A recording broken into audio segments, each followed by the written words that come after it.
ગુજરાત પોલીસના ઇતિહાસમાં જે ક્યારે નથી થયું ત્યાં આઈપીએસ અધિકારીએ કરી બતાવ્યું છે। જી હા, અનુપમસિંહ ગેહલોત બન્યા છે અમદાવાદના નવા પોલીસ કમિશનર અને તેમની સાથે જ નોંધાયો છે એમનો એક અનોખો રેકોર્ડ।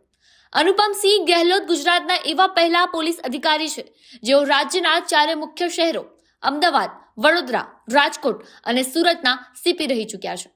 1997 બેચના આ આઈપીએસ અધિકારી હાલ સુરતના પોલીસ કમિશનર હતા અને વડોદરામાં તો તેઓ બે વખત કમિશનર તરીકે ફરજ બજાવી ચૂક્યા છે।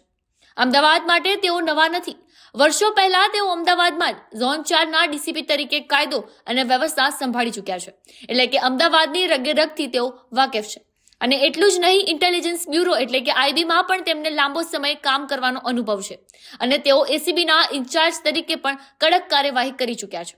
હવે એનાલિસિસની વાત કરીએ તો મેગા સિટી અમદાવાદમાં ટ્રાફિક, સાયબર ક્રાઇમ અને ડ્રગ્સ માફિયાઓ સામે લડવા માટે ગ્રાઉન્ડ લેવલનો અનુભવ જરૂરી છે। પોતાની કડક કાર્યશૈલી અને ક્લીન ઇમેજને કારણે અનુપમસિંહ ગેહલોત સરકારની ગુડ બુકમાં પણ મોખરે છે। તેમની સામે આઈબીનું સ્માર્ટ માઇન્ડ છે, 4 મોટા શહેરો હેન્ડલ કરવાનો પાવરફુલ એક્સપિરિયન્સ છે અને સાથે સરકારનો પૂરો સપોર્ટ પણ છે, એટલે કે હવે ગુનેગારોની ખેર નથી। તો શું તમને લાગે છે કે અનુપમસિંહ ગેહલોતના આવવાથી અમદાવાદમાં ક્રાઇમ રેટ એકદમ ઘટી જશે? તમારો અભિપ્રાય કોમેન્ટ બોક્સમાં અવશ્ય જણાવજો।